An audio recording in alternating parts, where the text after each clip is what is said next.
What's up, you guys? This is going to be a very chill podcast compared to last week, which was very all over the place. I'm still all over the place mentally, but I just feel more inclined to make a more chill video that's not cutting to anything else, that's not showing anything else that I'm doing.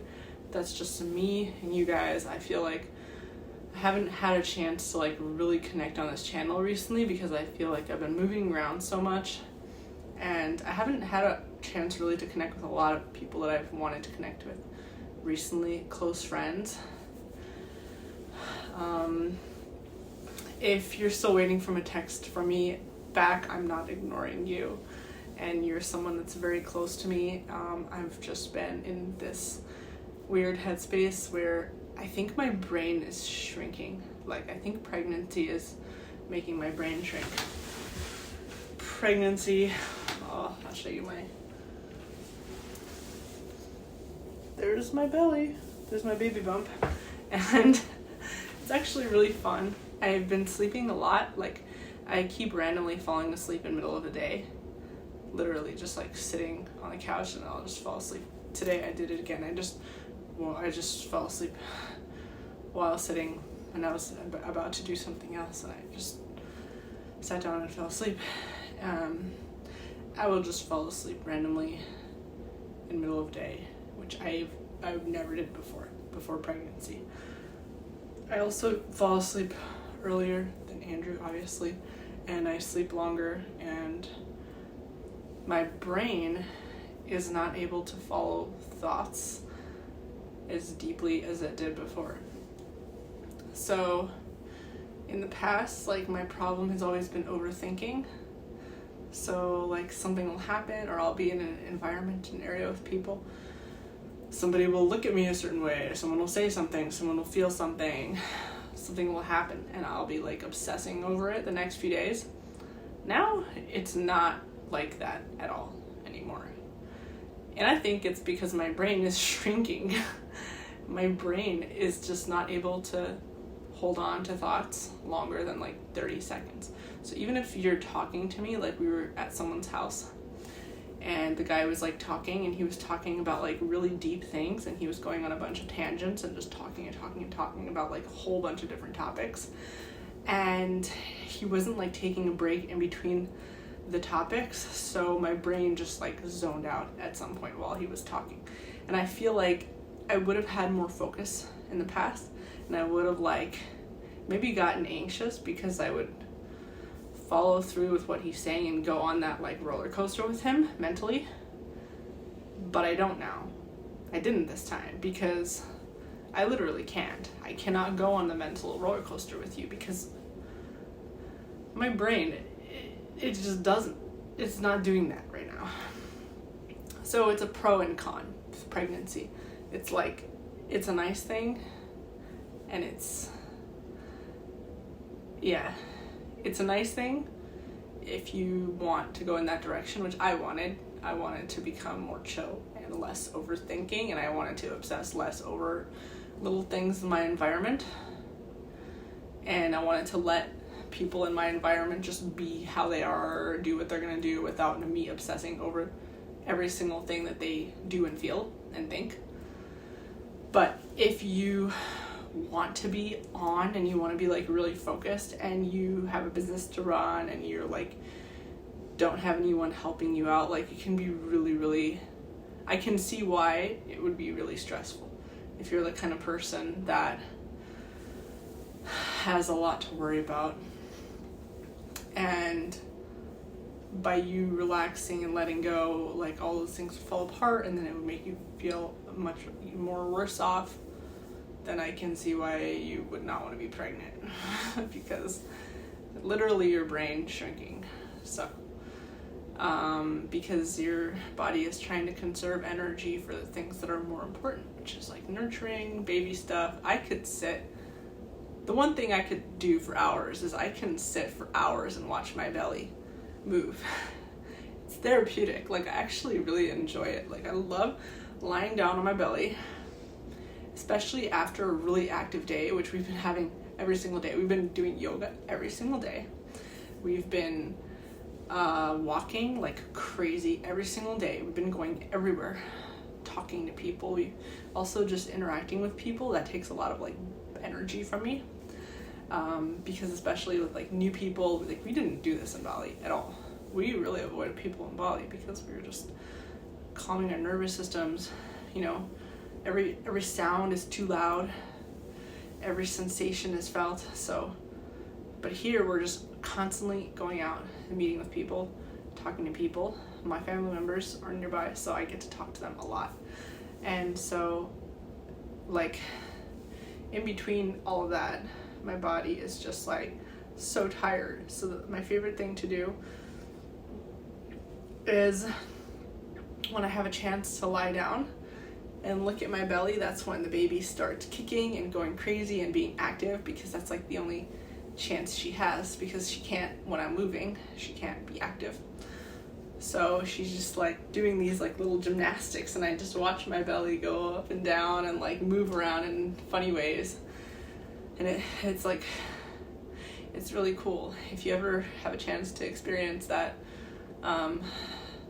it's like a really cool experience. It's very, if you have a chance to experience it in a way that doesn't stress you out, because I know a lot of people are like right now really stressed out in the world, and the last thing they would want is to be pregnant and have a baby doing acrobatics in their belly.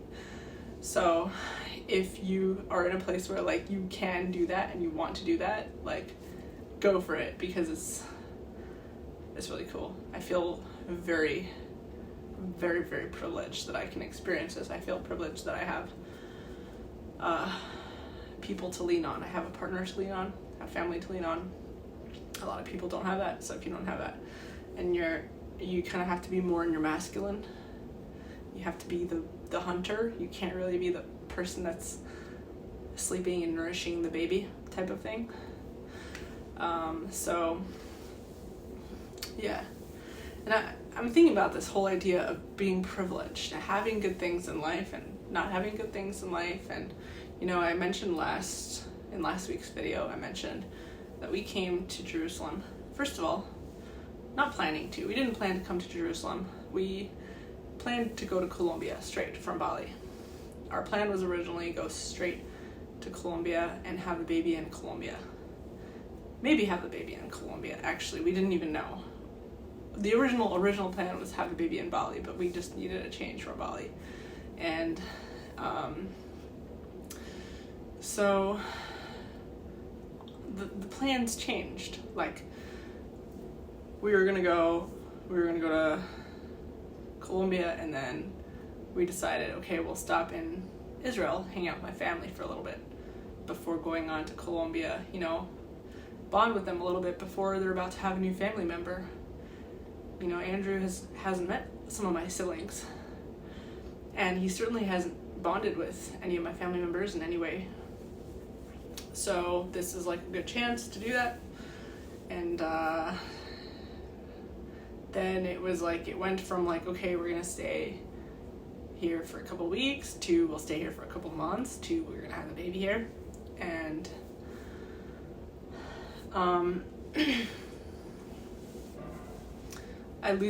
I keep losing my train of thought. And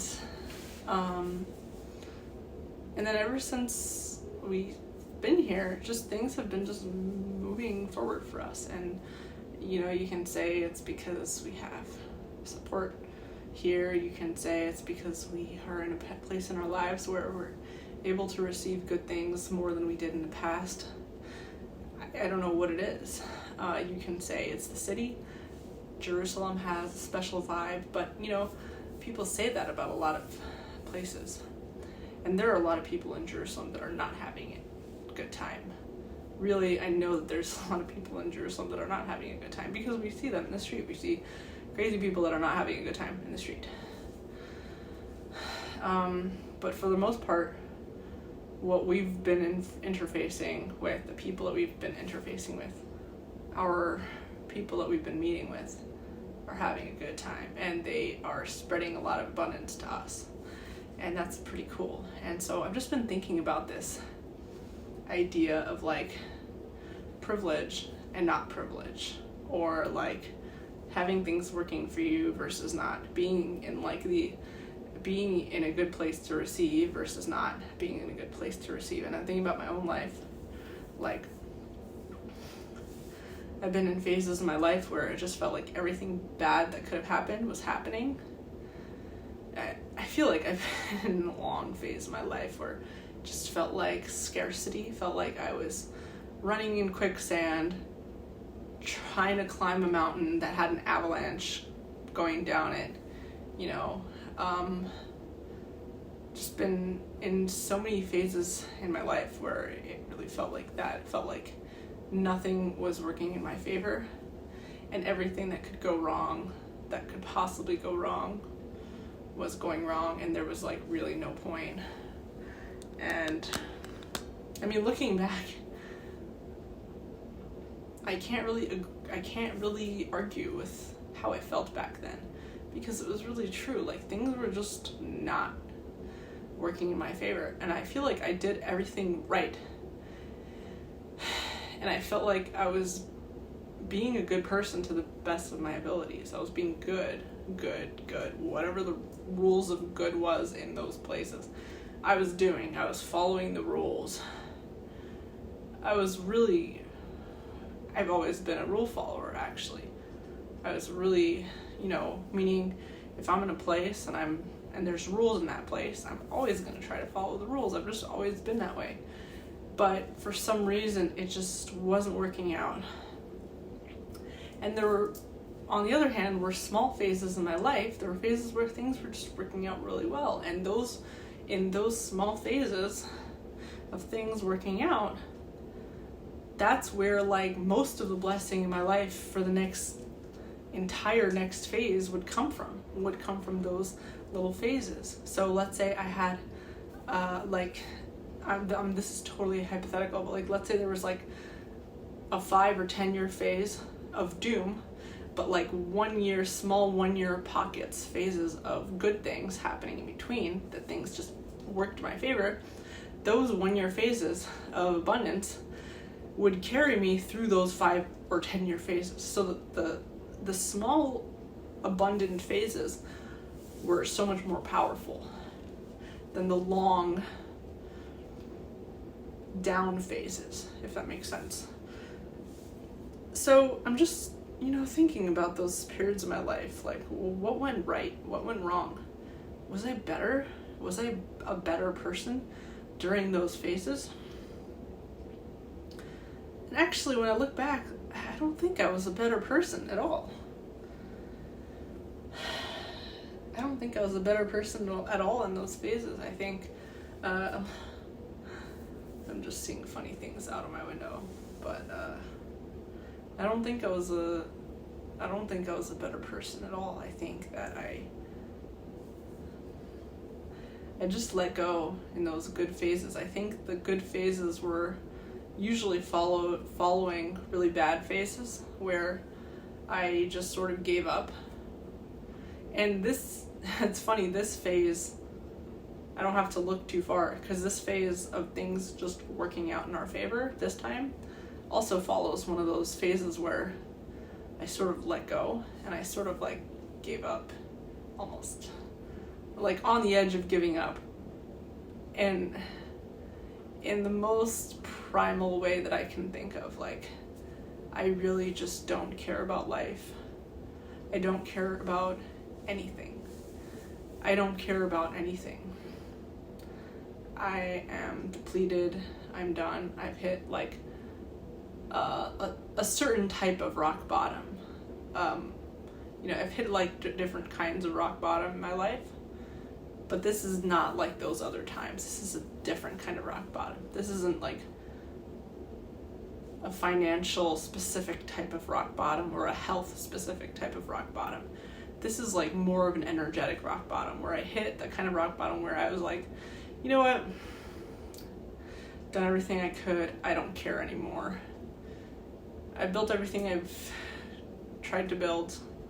I put all my effort. I've been the best I could. You know what? I just don't care anymore. I just don't care. I don't care. I don't care. And I just want everything to go to shit if it's going to go to shit, because I'm just so tired of trying so hard, trying to make things work. And that's where the magic followed, really. And then in the past phases too, it was the same story where like I had hit a financial rock bottom. I hit financial rock bottom so many times, like more times than I can count. The boosts, the financial boosts, always came following financial rock bottom. Me hitting a place where I was like, you know what? I'm tired of trying to make money this way. I'm just done. I'm tired. Me giving up in some way.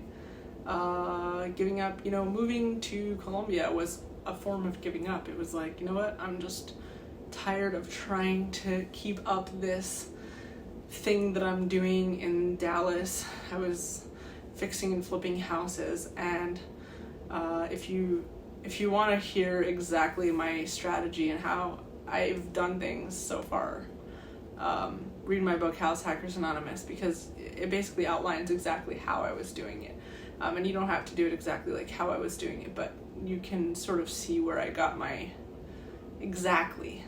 all my ideas exactly laid out. The way I was doing it, and HHA, it talks about just all the different paths that I've taken over the years. But the specific way I was doing it in Dallas was burning me out like crazy.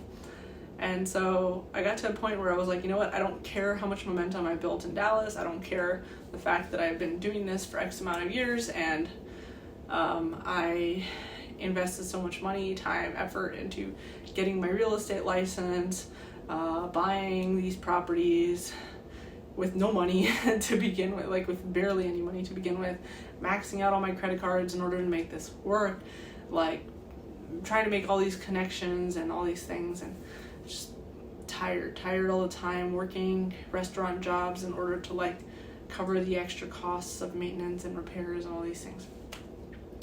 So I just got to that point where I was like, screw this, I'm going to Colombia with Andrew, and I'm going to like basically stop living that lifestyle and let things fall where they may. I don't think that was me really being good. In fact, I think that was me not being good. I gave up, right? And good, the idea of being good versus bad. And the same thing happened with relationships too. I met Andrew at a time when I had given up on relationships because I felt like I was trying so hard. Andrew and I also met my ex are also in a phase where I had given up on relationships. And my ex was, he wasn't my forever, but he was also someone that was like a good person, like he wasn't terrible, and I had gone through many terrible dating experiences in the past. So it really felt like I was also rewarded in dating when it came to finding a good person that was like good for me, that I enjoyed being around, and that was a good partner. Like I felt like that also happened after a phase of me giving up, and not caring about the rules of dating anymore, not caring about like trying to make things work in the right way anymore. You know what I mean? Like progressively throughout my life, the good things have happened when I stopped trying to be good. I stopped trying. And I really think that this is why this idea of good things happen, bad things happen to good people, be good and your life will be good. Like, I really think that that's not true. Because what is good anyway, first of all? Good, being a good person, morality is something that is, the way it's known in the world, it's something that's not you. So in order to be a good person, you have to like deny yourself, like what you feel like doing, like what's coming out of you, what your body, your mind, your soul needs to do for itself in order to be its most optimal self, you're denying that in favor of like some idea of good that is placed on you externally, which no matter how good this idea of good is going to be from other people, it's never going to match you internally, because it's not you. It's someone else's idea of good. You know, I know so many girls and guys, I know so many people in dating that are trying to be so good in dating. By being good in dating, I mean they're dating with like extreme intention. They're like going out with guys, or the guys are going out with girls with extreme intention of like, if he or she is not the exact person that I want to marry, then I don't want to lead them on. I don't want to waste time. I don't want to like mess around and be casual. So like they want to be really, really good, right? That's in dating right now these days, that's considered good, because the worst thing you can do in dating is waste someone's time. So what these people will do, these very good people, is that they will go on a date, decide right away, I like this person, I don't like this person. Like they hit all of my boxes. They match like every single thing I need in a person that I want to marry. Which, by the way, nobody that you meet the first time is gonna do that, because if they're exactly the person you want them to be when they're married to you, then they don't need to be married to you, because we evolve by being together with a person. Like if they're like, if you're a guy and you're like, I want a girl who's like gonna be a housewife, and she's going to like be obsessed with me, and she's going to like all these things that you want her to be like, but you meet her and she is already that when you meet her, that's kind of weird. It's kind of weird for a girl to like be cooking and cleaning already from the beginning and be a housewife and be pregnant from the beginning. That means that she's been already doing that for somebody else instead. People evolve into each other, and they change and they grow into each other, and sometimes you have to let nature take its course. As long as you have like an initial like attraction, usually attraction tells you, because attraction is a very internal thing, it's like your internal compass. When you're really attracted to someone, it's basically your body saying, this person has what I need to build with them. And it's not going to follow attraction, especially sustained attraction, is not going to follow like anybody else's compass but your own. It's going to be the strongest indicator of like what you need, and that person can evolve into what you need them to be, more likely. But people's ideas of good oftentimes skips attraction, it skips sex, it skips like their bodily needs, their selfish needs. And so what ends up happening is like people will just, like a girl will go out and be like, yeah, he's not exactly every single thing that I'd want in my husband, in my future husband. Like he doesn't live in the same exact city that I would want him to be living in if he's my future husband. He doesn't like have the same exact job that I'd want him to have if he's my future husband. And all these things can change, by the way. Like if he likes you and you guys like each other and you evolve, like he'll evolve into what you want, you'll evolve into what he wants, right? But like that's not good. That's not good, because then you're wasting his time. I don't want to waste anybody's time. I hear like people who are single saying that a lot. I don't want to waste, and I said that a lot too when I was trying to be good, until I gave up and I was like, you know what? Screw being good. I don't care anymore. I don't care. I just gonna do what I feel like doing. Getting with Andrew was purely a feeling thing. It was attraction. It was a strong attraction, and I sort of went on this roller coaster where there were things that were good. There were the good things to do, the right things, the moral things, based on so many rules of like what moral is in my environment, in people I was talking to, and in my mind's moral code that I grew up with and that I thought, you know what I mean? And then there was like my deep, deep, deep inner compass, which wanted something else. It just wanted to get with Andrew. And it didn't really care what was good. It didn't care what the rules were for like what was responsible. It didn't care. It just wanted what it wanted. And that's how I ended up like having this stuff, having what I have now, and how I'll end up having a lot of the future stuff with him. I don't think it comes from being good at all, in the way that we know good to be. I think that trying to be a good person for most people, because what the idea of good for most people is really built on something that's not them. So it's really just setting you up to fail in life. And you know, you could see this with like kids that are raised.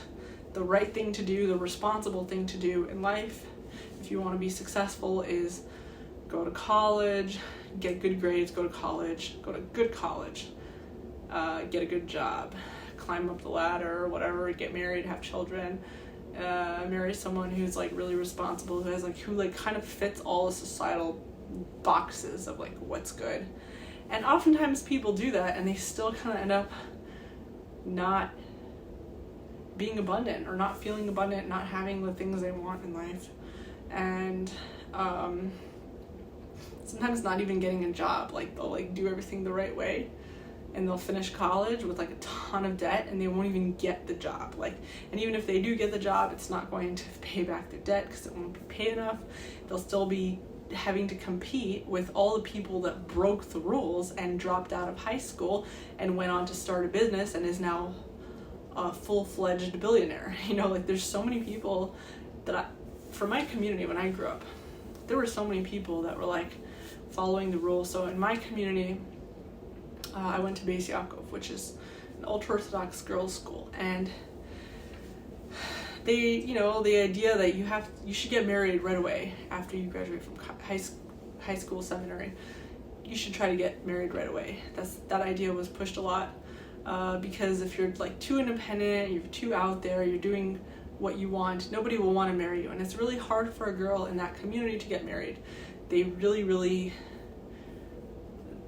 you're really at a disadvantage as a girl.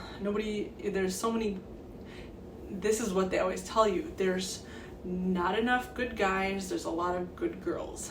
By good, they mean the guys are less likely to follow the rules. The guys are more likely to go off the derech younger, they're more likely to like do whatever they want, to go sleep around, whatever they feel like doing. The girls, because girls are more social creatures, they were more easily in that community able to be pushed into like doing the right thing.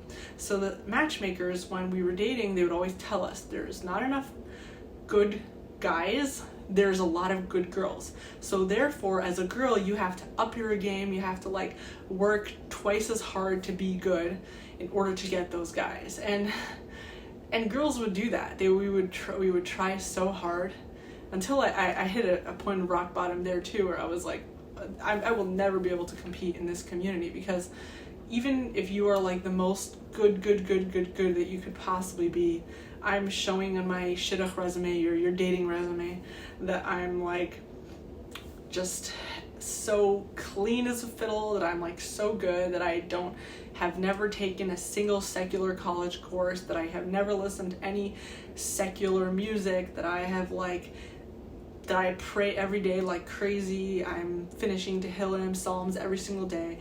I'm just like the best girl, in this system, I'm just the best. I'm so modest, and like I wear just the right length of skirt, just the right length of hair, and no matter how much I try, and I'm so good, the guy that I want will still not like me, because what I discovered in a very short amount of time in that community is that people don't want good girls. Sometimes they do, but ultimately they just want what they want. It's not going to match the rules of what's good and what's not. Because especially if you're a guy and you have a lot of options, there's no reason for you to choose the girl that, and especially if the matchmakers are telling you, like, you have more options, you can choose more, you can be a little more laid back than the girls. There's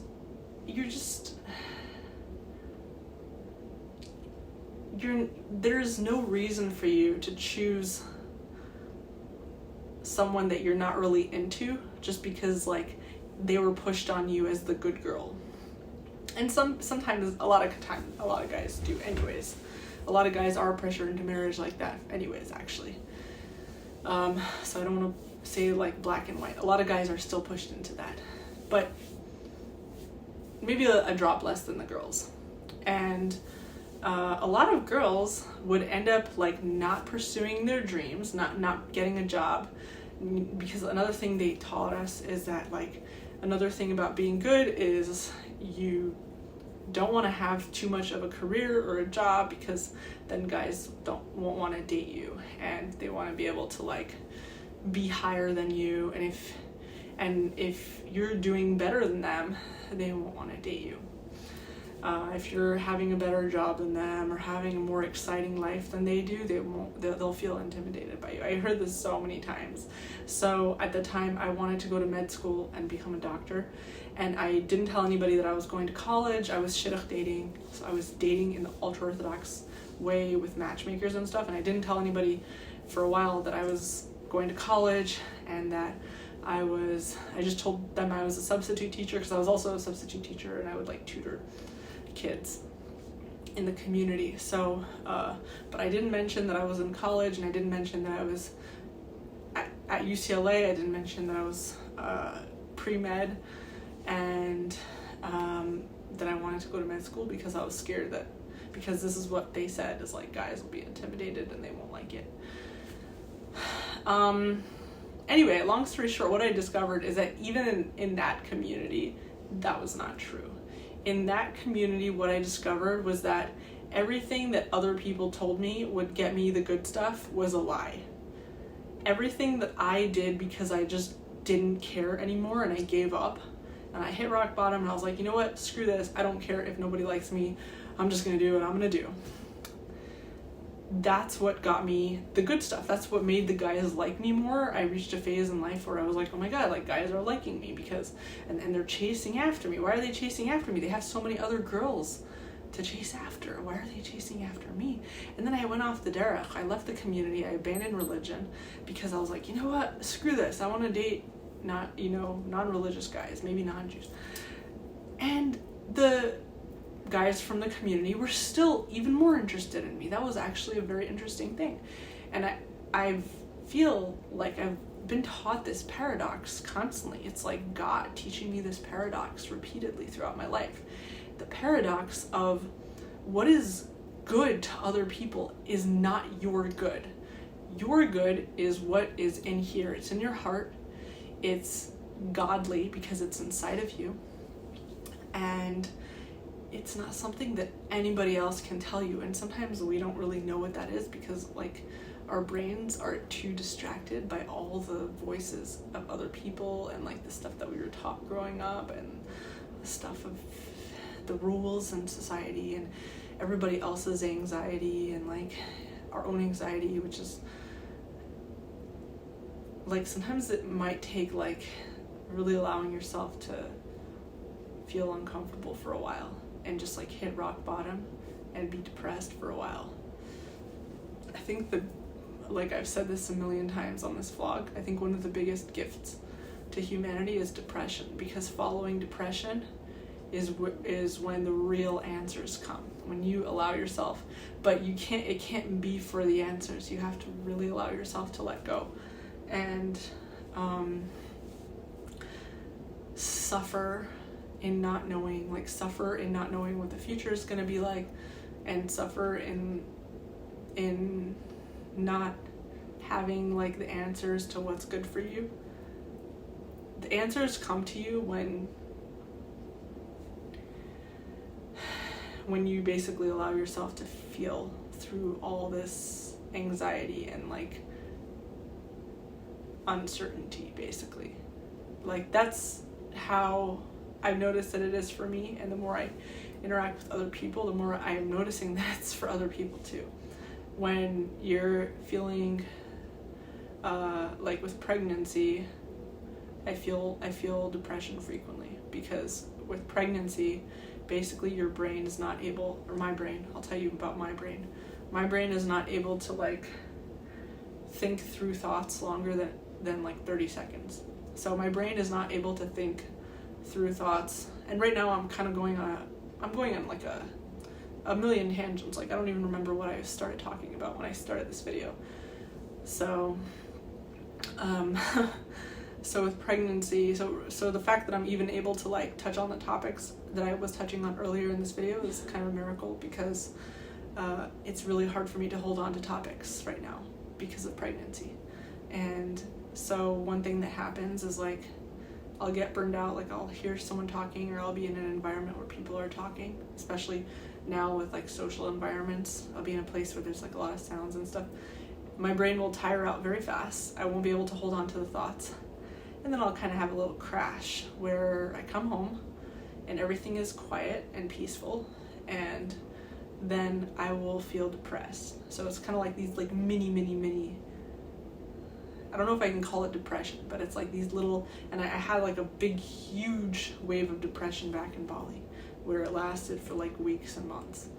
But now it's kind of like an up and down thing, where like we go out, filled with stimulation, energy, whatever, and then I come home and there's like,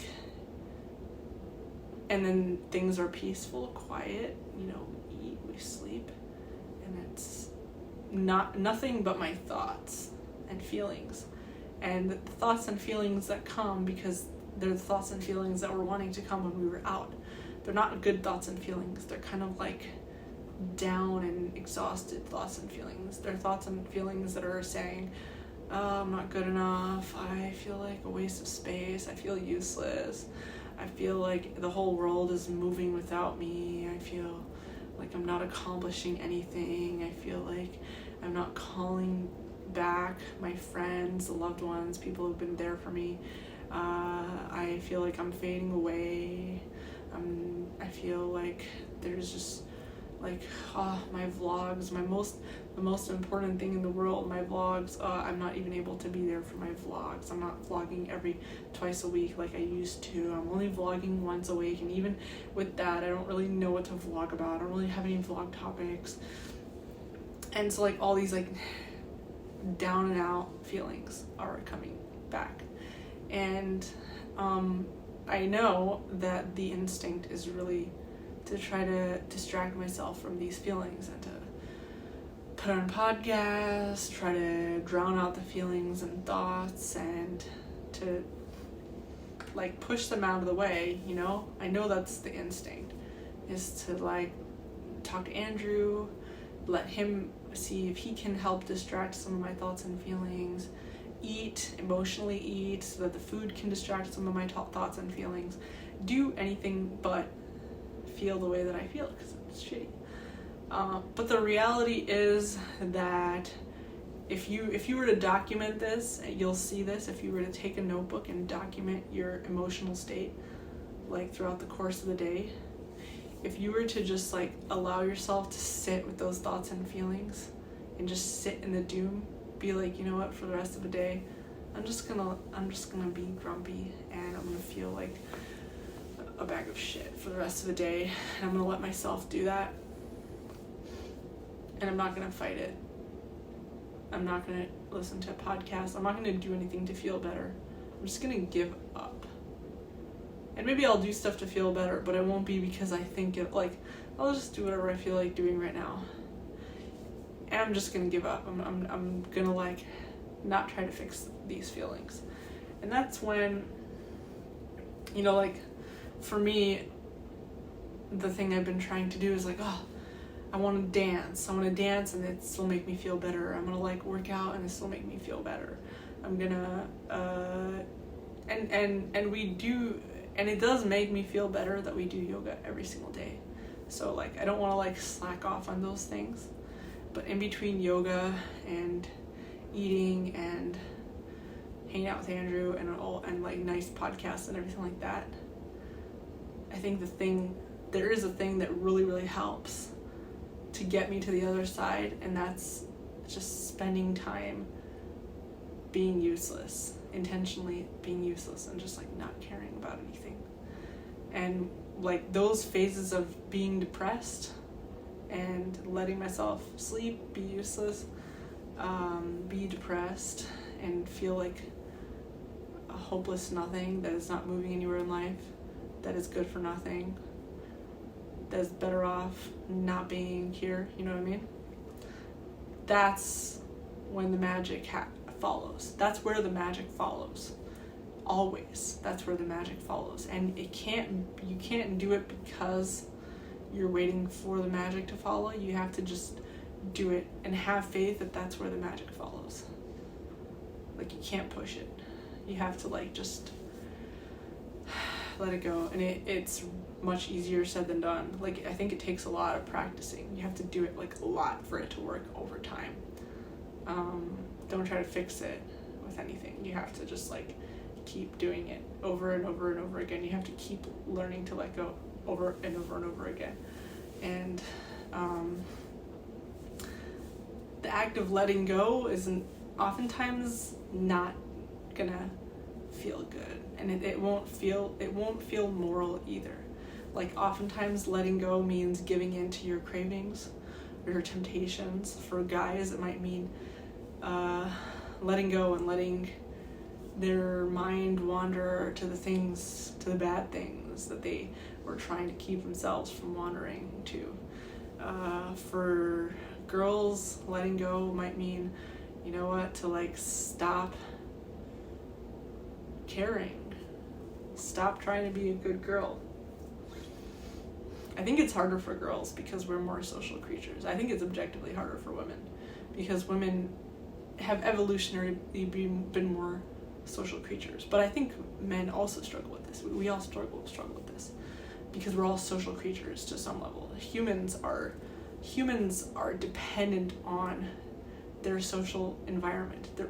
We are the only mammals. I think we're like the only mammals that when we're born, up until like a few years old, we're completely dependent on our caregivers to survive. Like a baby, if a baby doesn't have a parent, and like other animals, they can give birth to their babies and the baby can just go and grow up and live on its own. The baby has to even worry about the parent eating them. So the baby like is born and just like runs off a lot of times with other animals.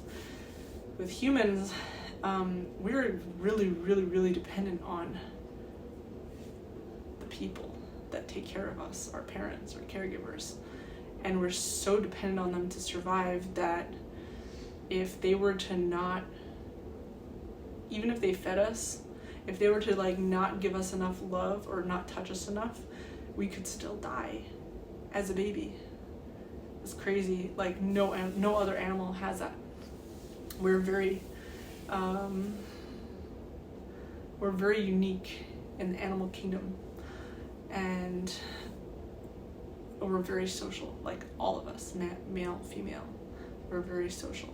And women maybe like a drop more because like we might depend more on the village, our male counterparts, the system. Like when you're pregnant as a woman, I can definitely see that I'm very, very, very dependent on other people. And I know like you can be less dependent as a woman. Like there are women that, and I could technically like try to make it work myself, but I think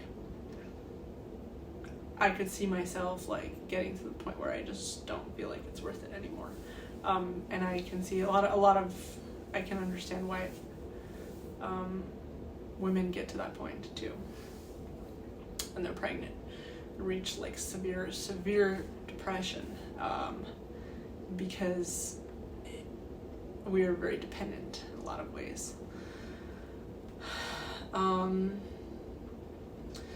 So that's where this paradox comes from, where we're kind of taught that in order to have a good life, in order to have the things you want, you should like, pay attention a little more to like these external rules and facts and whatever it is.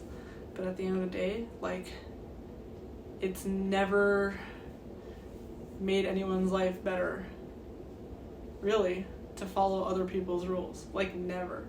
All the billionaires, like the majority of the billionaires on Forbes billionaire list that you see are high school or college dropouts, or they didn't even go to school at all.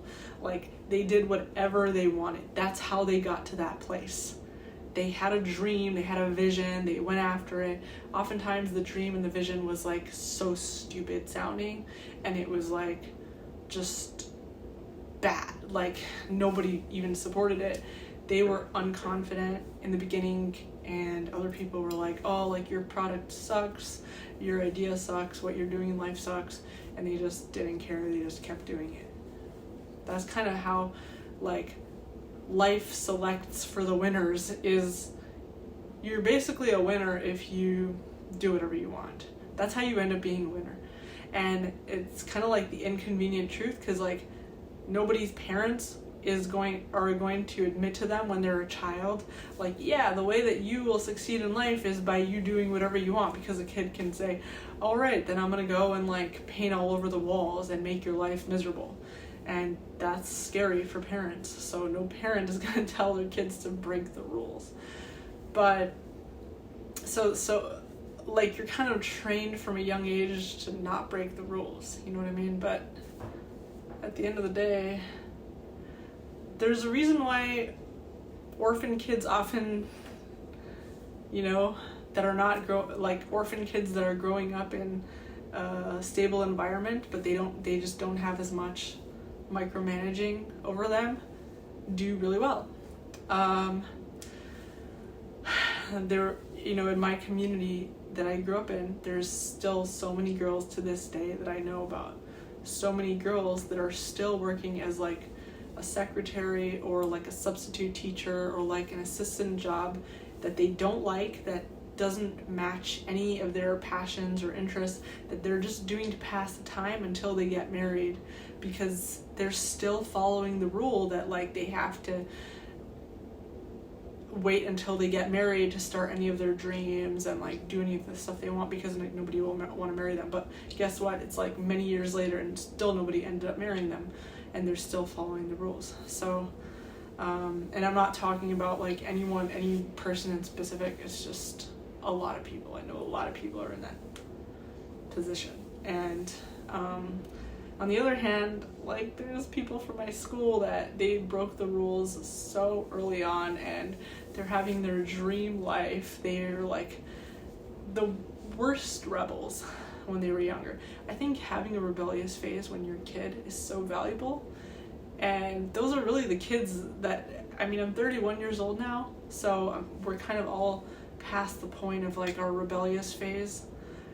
The kids that had their rebellious phase sooner got to the things they wanted sooner. They just, like, they got to marriage sooner, they got to kids sooner, they got to, like, all the things they wanted sooner, because they just stopped caring at a younger age, because they were bad. They were bad according to the rules around them. Like, in their mind, they probably thought, I'm bad, like, I'm doing the bad thing, and they just did it anyway. That's, like, the paradox of life. Bad things happen to good people, and good things happen to bad people. Well, we tell ourselves this because we kind of have, like, a skewed idea of what's good and bad. Things happen your way when you stop listening to everything out there and, like, start listening to stuff in here. Like, what matches you, your body, like, what fits you. What are your instincts telling you? Like, you know, if you're in a town with, like, no opportunities, and your parents are still telling you every day that you have to go to college in your town because, like, that's the college that they went to that worked for them, like, 100 years ago, and that got them their job, which got them their, like, you know, 401k, which made them successful 1 billion years ago. So now they're telling you that you have to go to the same college because, like, that's their only limited idea of success in life. So is that gonna, like, make you a successful, wealthy person? by doing that, by listening to them and like, you know, and you going to that college, like, are you gonna get your job, you know? Is that what your instinct is telling you is likely to happen? Or are your instincts maybe telling you that, hey, my parents live in a different generation, they're telling me the things that worked for them, that is like in their limited worldview, that what they know to be success, and they're just trying to do their best for me, but like, just because it was good for them and it still matches them to think of it in that way, it doesn't mean that that's good for me. I'm in a different generation. I maybe have different interests, different talents, different momentum that can be put in different things. Like, I might have a different version of good. My version of good might be going to a college outside of this little town that doesn't have any opportunities for me, or not going to college and starting a business, or traveling the world. Like, there's so many things that your instincts might be telling you that you're pushing down and you're treating as like procrastination. Like, I hate the word procrastination, because even though I use it myself a lot, because procrastinating basically means that you're fighting with yourself. You're like, oh, I'm procrastinating. You're not procrastinating. You're like listening to your body, but you're kind of like doing it unwillingly. Like your body is taking over. It's too tired to do the thing. It's too lazy to do the thing that it needs to do. So you're like blaming it. You're like, ugh, I wish it would just do what it's supposed to do. But what is it supposed to do really? What would serve you long term? Your body really knows. Your body really knows. And sometimes it's gonna tell you like, okay, sometimes your body will say, oh my God, like, I'm obsessed with this singer. Like, I the only thing I want to do is go to this, listen to this singer's music and listen to music and like, hear how they make music, whatever. And then your mind is like, okay, well, if the only thing we care about is music, maybe we have to build up the kind of discipline that we need in order to like become a music player over time. So maybe you still will do things that are like uncomfortable, and it doesn't mean you shouldn't do things that are uncomfortable, but like, keep listening to your body on why it wants certain things. Why are you putting yourself in certain uncomfortable situations? Is it like self-serving, or is it not self-serving? And learn how to like see the word self-serving as a good word instead of a bad word. Because generally speaking, the people that you know that see self-serving as a bad word, that see the word selfish as a bad word, that like are all about sacrificing yourself for like some external rule, are they happy people? Really? And just like look at their lives. Are they happy people? Ask yourself this. The people that you know, not the people that I know.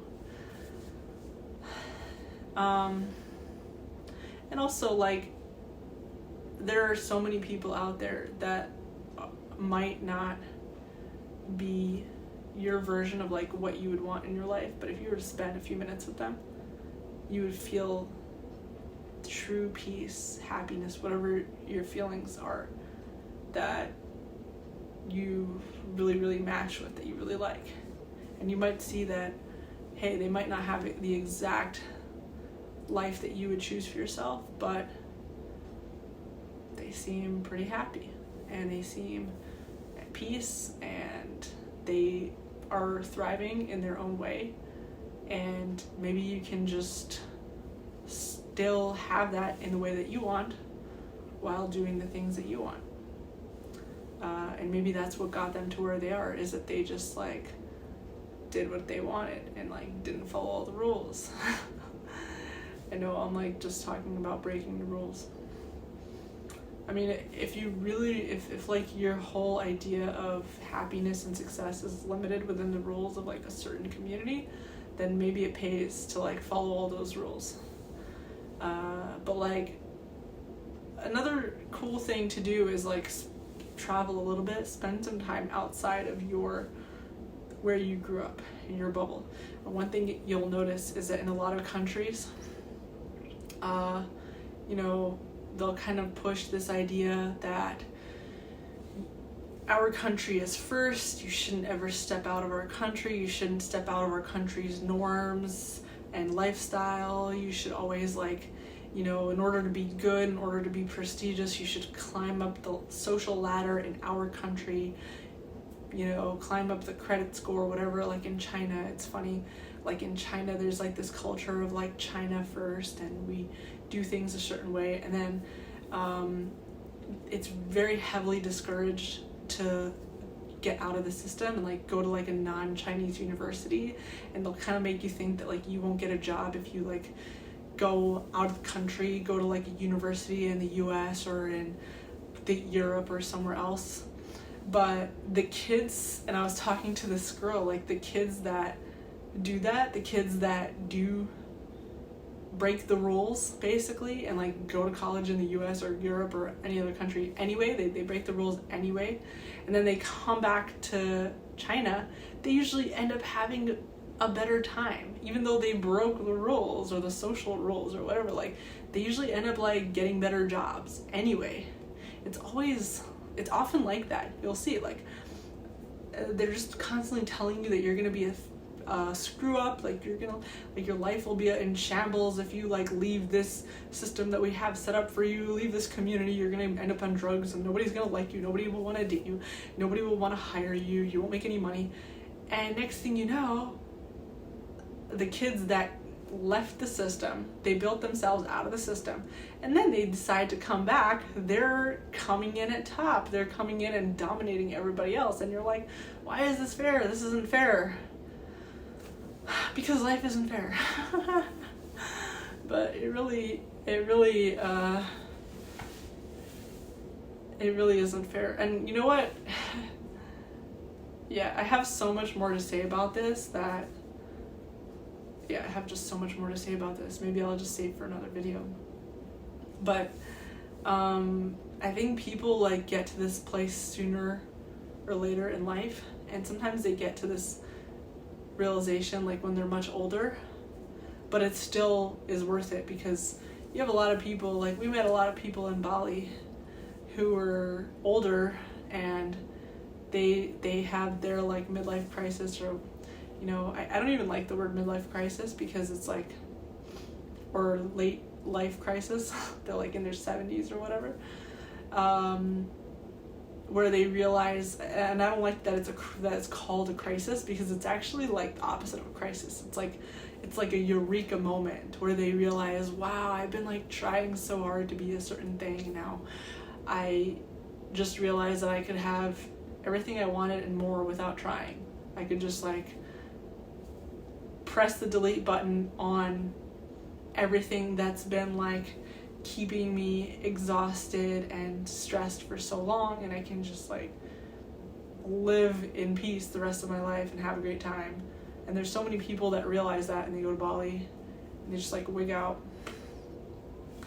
and it's a beautiful thing. It's like the opposite of a crisis, and all their family and friends and kids and grandkids or whatever, like everybody's like, oh, what is happening to you? You've gone off the deep end, you're going crazy, look at us, we got it together, we're like in our little like miserable 9-to-5 lives, like figuring shit out, look at you, you've gone off the deep end. And nobody will see it the way that you do. So you also have to just like not care what anybody thinks, and it's really rewarding. But then once you go through that, if you were to come back to that place, you would dominate everybody, because you'd be coming from such a position of power.